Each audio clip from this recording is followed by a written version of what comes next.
Great, everybody. Welcome to Miles Kessler here, and welcome to another one of our meditation coaching sessions. Today, I am with Carlos Salinas, and Carlos is calling in from Guadalajara, Mexico. Welcome, Carlos. Nice to have you with us. And I'm going to read a little bit Thanks, of Carlos. Miles. I'd like to say hi to you. Yeah, fantastic. So I'm going to read a little bit of Carlos's experience, and then we'll go into the interview. So Carlos, he has a formal meditation practice, and he has studied with a teacher. His experience is mostly the practice of mindfulness, Zen, and compassionate focused meditation, and also binaural meditation, right? Using the sound waves to meditate. He practices 4 to 5 times per week. And in terms of retreat experience, Carlos, he has done about 5 years ago, he was on a retreat, or he did 1 or 2 retreats with Zen, Vipassana, and Sati. Sati is the Pali word for mindfulness. So Carlos, is that fair? Can you elaborate a little bit on your experience? Well, no, I'm okay with that. As a psychologist and a psychotherapist, part of my training, I had experience with people of the compassionate area and social experiential area of the Washington University from Seattle. Yep. I have worked with with wonderful people, and that's how I have to experience the meditation practices as part of my professional formation. Oh, great. That's nice. So you had to do it. Yeah, I had to. That's fantastic. Okay, good. All right, so fantastic. So let's go ahead and go in. Maybe you can tell me a little bit about your meditation practice now. And what I'm going to ask you is really try to get down into the phenomenological experience of your practice. Okay. Okay. So what kind of practice do you have? I mean, I know it's mindfulness. I know it's there's compassionate and there's focusing and the binaural. But what do you do when you close your eyes and you meditate? What do you do? Well, I started first to watch or try to watch my breathing experience.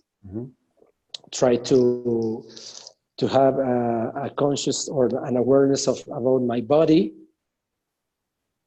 I oftenly use some kind of mantras as with my breathing and try to slow down and just take a look of my mind state just in a contemplative position.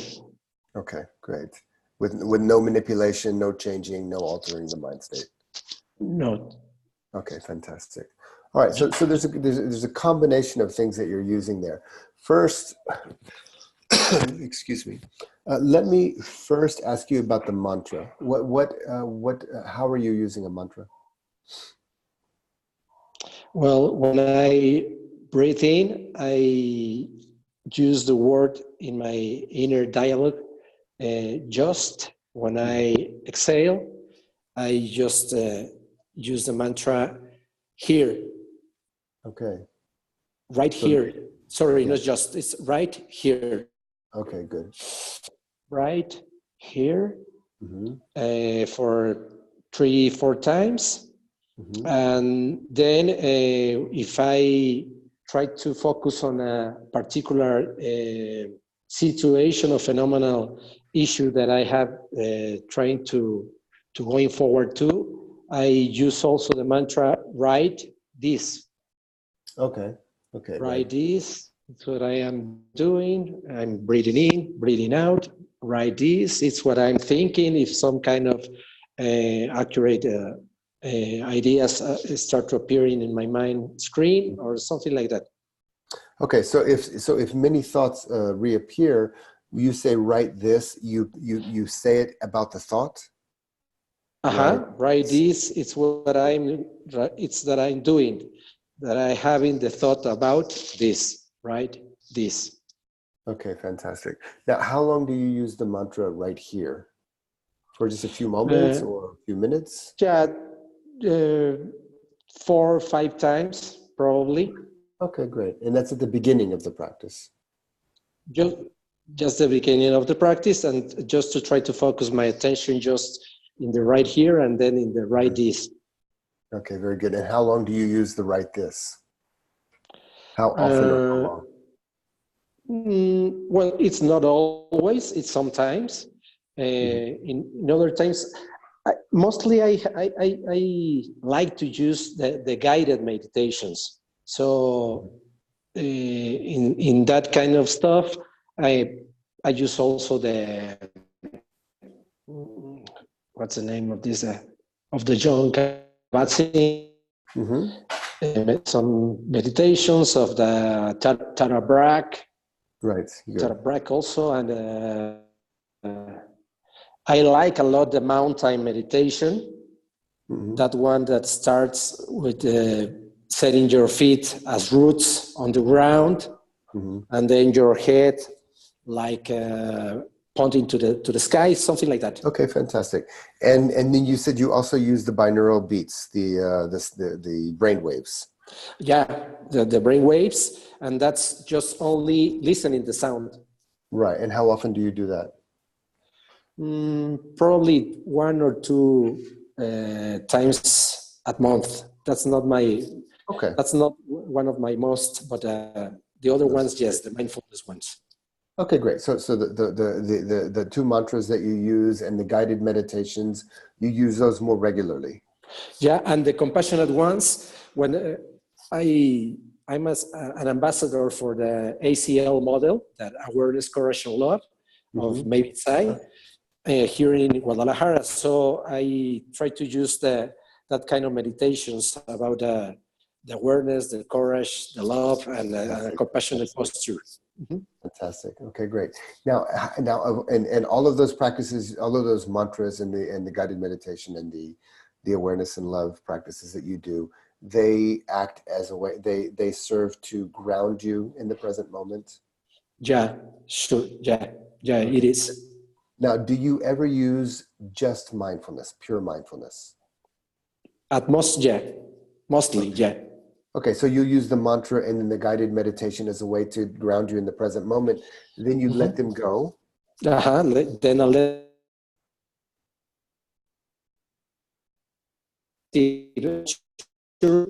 try to walk on forward to the end of the meditation. Okay, I'm sorry, I lost the connection a little bit. So you let go of the mantra. Yeah, I let go of the mantra, and just in a contemplative posture, try to move forward with the track of the meditation.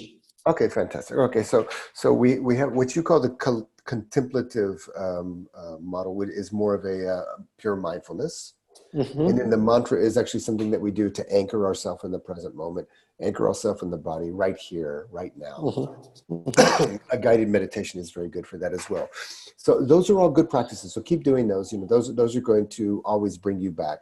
At a certain point, you want to be able to become right here, right now, without the mantra. Okay. It takes a little bit of practice, but you'll be able to do it, and you'll go right into the contemplative model. It's very good. Like traditionally in Buddhism, there was always using both of these, using a samatha practice, a mantra or a visualization or guided meditation, together with pure mindfulness, and these two would often coupled together. But eventually, you want it to be just pure mindfulness. Okay. Yeah, and if you ever feel like you need to go deeper or to purify or to clarify, then you can repeat the mantra for a few moments, and that will always sink you back into a deeper place. The mantra builds concentration. That's what's beautiful about the mantra. It builds concentration very well. And then you want to shift that concentration over into your mindfulness, and then just do the pure contemplation model. Now, when you're in pure mindfulness, what is your primary object of observation? A good question. Well, I mean, do you have one, or is it more like choiceless? No, I think that it's more choiceless. Sometimes it's just to watch my inner state, and just to have When you say the inner state, do you mean the mental state? I think that it's more an integral state, emotional, Okay. physically, sensations, Okay. the mind. Yeah, and whatever is predominant, Uh-huh.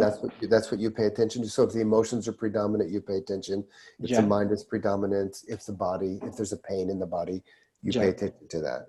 Just as the flow, just as the flow experience, and try to move forward. In fact, what I start observing In the flow. Okay. in the flow.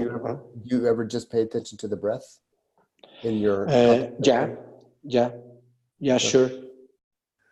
Okay, so what I would recommend, Carlos, and it really depends on your practice because sometimes choiceless awareness is exactly what happens, but when the choiceless awareness, there's the mindfulness is very fast, and usually you experience something like that on a meditation retreat where the mind is just very quickly moving freely in really a pure flow of experience. Yeah. Other times it's important and even helpful to have a primary object. So in other words, like a Okay. home base. So you pay attention to the breath and you follow the in breath and you follow the out breath. And then if an emotion comes up, you go to the emotion, or if a thought comes up, you go to the thought or a sensation. That's all fine. But then as those flows start to become a little bit less dominant, just return back to the breath. So you're always kind of coming back to the home base. Yeah, yeah. And you'll find that the repeated contemplation, the word vipassana. Do you know what the word vipassana means, the translation? I don't remember exactly right now to try to put it in English, but Well, it's usually translated as insight meditation. yeah. So we have this intuitive wisdom that's arising, but that's not the exact translation. The exact translation is the contemplation, anupassana. Excuse me, anupassana means contemplation, repeated knowing, repeated observation, and repeated knowing. V means the three universal characteristics. So the three universal characteristics of all physical and non-physical phenomena in the universe. That means everything in the universe is conditioned by these three things. The first one is anicca, impermanence. The second one is dukkha, unsatisfactoriness. And it's unsatisfactory because it's not permanent. There's nothing to hold on to ultimately. So ultimately, there's no satisfaction to gain there. So it's a universal characteristic of anicca, the universal characteristic of dukkha. And the third one, which is the core of Buddhism, the core doctrine of Buddhism, is anatta, or the universal characteristic of non-self. Sometimes it's called emptiness. Now, vipassana means the repeated contemplation of these three universal characteristics of anicca, dukkha, and anatta. And we sing them again and again and again. And at the beginning, the mind cannot see these three universal characteristics because the threshold they're below the threshold of perception. But then as we practice more and more, like you said, this state of pure contemplation, or as we more and more practice our mindfulness, and we'll begin to see these three universal characteristics will start to arise. But for them to arise, it's very helpful to have a primary object. Okay. I'm not saying you have to do this, but in fact, what I recommend for everybody I do in these interviews is keep doing what you're doing, but sometimes, maybe one sitting a week or whatever, sometimes sit down and do your scan, do your mantra to settle in, do your scan and connect with the breath, and then drop into just pure observation, pure contemplation of the in-breath and the out-breath. Okay. And what you want to observe there on the in-breath and the out-breath is the precise physical sensations and qualities of the movement of the in-breath. I would recommend it here in the belly, but it could be anywhere in the body. It doesn't matter. And the precise physical sensations and qualities of the out-breath. And repeat and seeing those moment by moment by moment by moment continuously.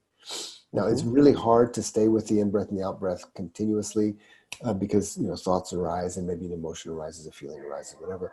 At that point, it's totally fine to shift to the other object and pay attention to the thoughts, or pay attention to the emotion, or pay attention to the sensation. But once though, and you maybe even put a label on it, like thinking, or feeling, or happy, or regretful, whatever the state may be. Okay. So as you don't get caught by it, you don't get attached by it, but then let it go. And as it starts to kind of relax, then shift back to the breath and let the breath really be your home base. How much time do you spend on the breath in your practice? Just in the breath? Well, I'm not saying, now, by the way, you don't have to do the breath, but it's actually, there's a good reason that it's a good object to pay attention to. No, but I think that, Miles, that sometimes it's in different kind of time settings, because probably sometimes I can watch myself doing just 30 minutes of just trying to contemplate just breathing. Mm-hmm. And in other ones, maybe I took 5 or 10 minutes mm-hmm. to the breathing awareness. Great. Okay. And you said you also pay attention sometimes to emotions and sometimes to the mental state. Mm-hmm. Generally speaking, what is the mental state like? Like, rumination. I mean, just ideas, remembering things, anticipating things, things to do, something like that. Okay, great. So it going to the past, ruminating, mm-hmm. remembering, going to the future, anticipating. Mm-hmm, and when, mm-hmm. let's say with anticipating, when there's an anticipation in the mind, what do? Do you label it? Well, I just accept the presence of that kind of ideas. Fantastic. I just take awareness about myself, noticing that I have in that kind of thoughts, and try to move forward, returning to my breathing. Okay, so now how much time do you contemplate? For example, anticipation. This is an example. How much time do you spend contemplating anticipation? Well, I just take awareness about that the idea or the image appear in my mind. I just put it in that way in the mind screen and just try to move forward, continue with my meditation practice. Okay, so what do you mean by move forward? Returning to my in-breath, out-breath. Mm-hmm. Mm-hmm. And what do you do if a thought is more on the obsessive side, so it keeps coming back? I recognize its presence again. Mm-hmm. I let it again in the mind screen and return mm-hmm. my mind or my attention. I mean, my attention to my breath experience again. Okay, so that's great. So you recognize it, you return it to the mind screen. I think you said there's also acceptance. So mm-hmm. you don't get into the struggle with it, right? Or denial. No. Struggle. There's an acceptance. No. It's receiving it, and mm-hmm. when you put it to the mind screen, there's a detached. You're able to detach uh-huh. from it and observe it. Okay. Uh-huh. Now here, so that's great. And then you said when you move forward with the practice, you go back to the breath, or you go on to something mm-hmm. else. Mm-hmm. Do you ever stay with the object as if it's the only thing in the world? Let's say anticipation. It's there, and let's say it comes back. This is just an example, scenario. Mm-hmm. There's anticipation. Okay, you accept, you recognize, you put it in the mind screen. You go back mm-hmm. to the breath. It comes back again 2, 3, 4, 5 times. So it's a bit obsessive. Sometimes mm-hmm. it's like that. Do you ever say, okay, fully accepting the, for example, anticipation, and you just stay with it, and then you contemplate it and know its characteristics for as long as it lasts? Yeah, I sometimes practice that when I try to put my whole awareness and attention in the idea or the thought, mm-hmm. and stay there just continue breathing, my breathing in a second awareness act, and my first on my main attention in the idea or the thought till it gone. Just contemplate it as it is. Great. And you're able to contemplate it until it disappears? Uh-huh. And give me some examples of how it disappears. Well, it starts to, how can I say it, the right words? Just to the noise of the thought goes away from my mind. Okay, so this I understand. Mm-hmm. Like every day the sun goes down, right? Uh-huh. The sun goes down. Mm-hmm. But it goes down, it goes down, the speed is every day the same. Mm-hmm. It's constant. But the way it goes down might be different. There might be some fluctuations in the visual field. And it might be orange when it goes down one day. Another day it might be yellow when it goes down. Sometimes there's clouds, so you see pieces of it here and there. Yeah. So this is just an example. I know that I'm kind of asking you to kind of reflect back now, but what are some ways that the thoughts disappear?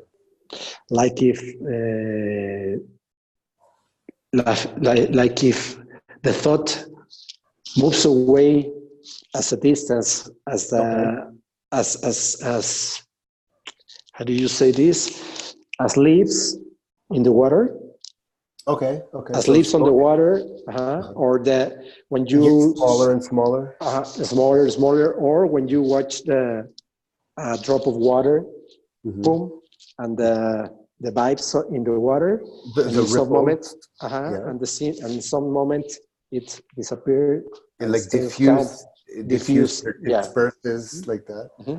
Fantastic. Okay, good. So that's really important. Now, working with thoughts, or it could be an emotion, by the way, it could be a physical sensation, it doesn't matter.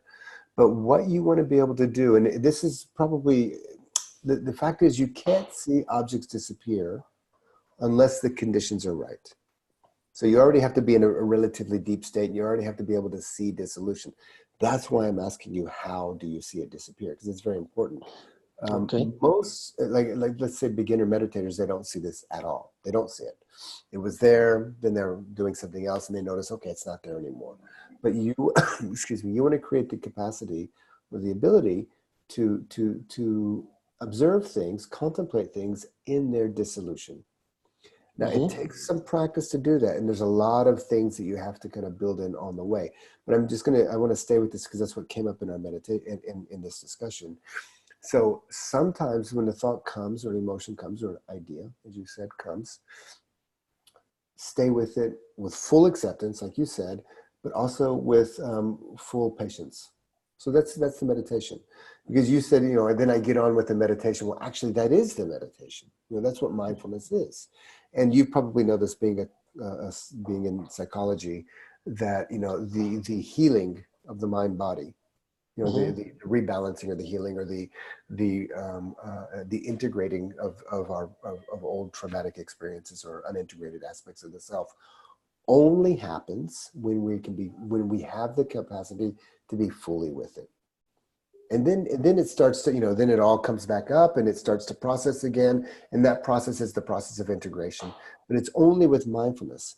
You can do tricks and special therapeutic techniques and maybe even body work and you go to an intensive weekend and it can really get into that stuff. But ultimately, it's really just being fully mindful with an open heart, an open mind, with compassion and acceptance and full mindfulness with the issue, the trauma, the fixation, whatever it is, that will begin to quite naturally heal, resolve, and begin to enter into the kind of the process of a holistic process of being a human being. So and that's exactly the practice that's exactly the capacity that we're developing in mindfulness practice, especially in our meditation. So when a thought comes up, especially let's say anticipation and or rumination about the past, these are kind of a little bit on the heavy side, a little bit unpleasant repeated thoughts, especially with the unpleasant thoughts, because it's our tendency to turn away from them. So stay with it as long as possible. And just, make it your friend. You already accept it. You already put it on the screen, like you say. And now stay with it and notice how it dissolves. Okay. Every movie comes to an end, but they all end differently. Sometimes it's a fade out. Sometimes it's cut to black. Sometimes you think it's over, and then there's another scene at the end of the movie. There's a little special thing. And then at some point, the movie's over and the light turns on. The only way you can see the light turning on in this metaphor is if you see the very end of the movie. So that's when you say you're in the flow of the process of meditation. The flow of the process of meditation means that you're able to stay with one experience from the beginning through the middle and to the end. And then you're with the next experience from the beginning through the middle and to the end. And even though I'm describing it kind of linear, beginning, middle, and end, when you really drop in, there's no beginning, middle, and end. It's just an unfolding process. And a very good way to develop that is to follow objects to the end. So for example, when you're breathing in, follow the breath all the way to the very end. When you're breathing out, follow the breath all the way to the very end. When you reach the very end of the in-breath, then you're able to see the beginning of the out-breath. If you don't see the end of the in-breath, you don't really catch the very beginning of the out-breath. It's kind of logical. Huh? And it's the same thing with these thoughts that come and go and come and go. If you only when you can see the end, let's say you're with anticipation all the way to the end, and then anticipation completely disappears, you will be right there in that state of emptiness for a few moments until the next experience arises. And you'll be right there with mindfulness, with compassion, with pure observation of that next experience that arises. Yeah, so that's kind of my one, I guess my one main suggestion for you. I did suggest earlier that maybe, so usually choiceless awareness is something that happens when we start to drop into a flow in our meditation experience. At the beginning, just the way you use the mantra and the guided meditation, use that to ground yourself. Then go to the breath with pure mindfulness to drop into the flow of experience. And then when that happens, let yourself open up into more of a choiceless awareness. And that usually is a process, kind of, when we have our daily life and we have very busy minds, it could take 10 minutes, it could take 15 minutes, it might take 5 minutes or whatever. But then when you find that you're in the flow and then go into this, I think you said pure contemplation. Yeah. And when you notice that the thoughts are coming in, or the emotions coming in, or a sensation is coming in, see if you can just give full attention to that and follow it all the way to the end. Okay. Yeah. And not just follow it to the end, but know. Remember, contemplation means knowing, and it's knowing an object, knowing an experience. Know it all the way to the end. In other words, how does it end? Okay. All experience, it's really a very simple thing we're doing in mindfulness-based meditation. It's completely impossible and difficult, but it's very simple. We're knowing what it is. We're knowing what its qualities, a little bit more kind of detail, and then we're knowing what happens to it. There's a thought coming up. What are the qualities? It's ruminating about the past. And as I observe it, what happens to it? It becomes more intense. It becomes less intense. And then it's a new thought. And then just, again, repeating the same thing, knowing it, knowing its qualities, and knowing what happens to it. And everything else that you're doing, like the mantra, the guided meditation, sometimes the occasional binaural beats. Those are all things to help you drop in. But then my recommendation is once you drop in to open up a little bit and just do pure contemplation. And I really, I just want to say I really love the way you're using compassion and acceptance as a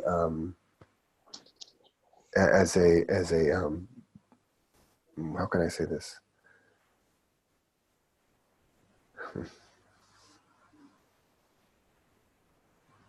I was going to say tool, but it's such a wrong word.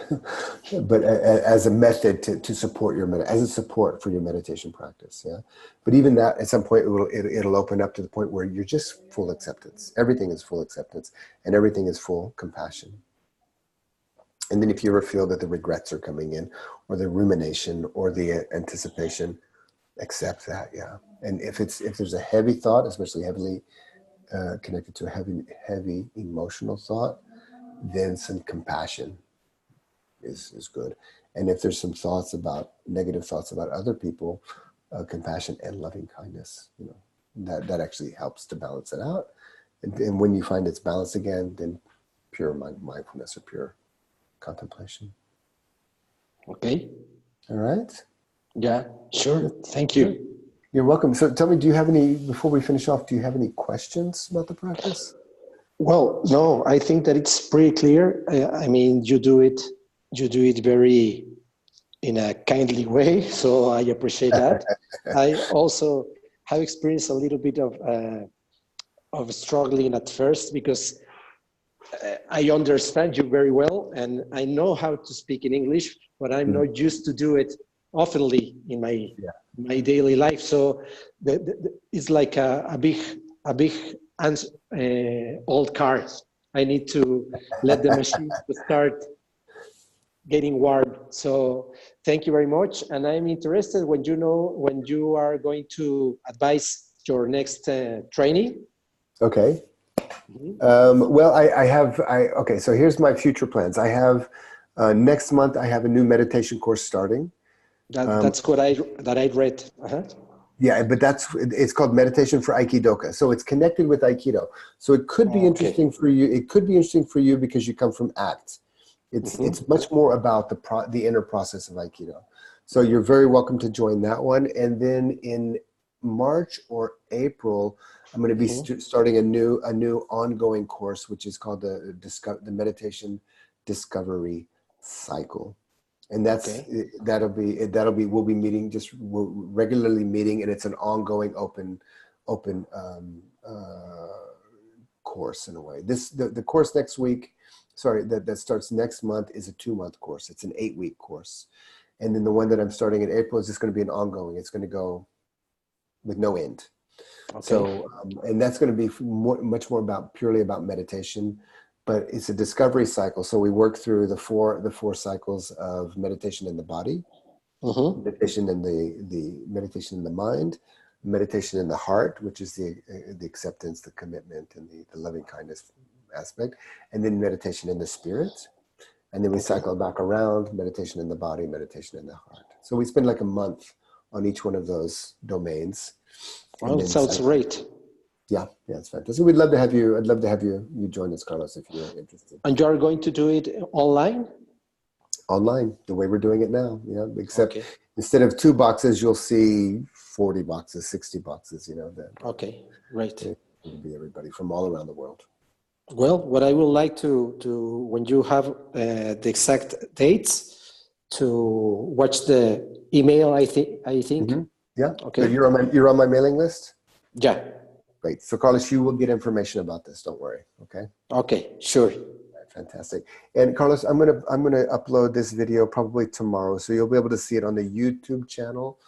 Most likely, I'll post it after Christmas, sometime after Christmas. Okay. Okay. Great. All right, Carlos. Fantastic. So thank you very much. I'm very happy to hear about your practice, and wish you all the best. If you ever have any questions, you can just write to me, and I'll do my best to answer them if I can, okay?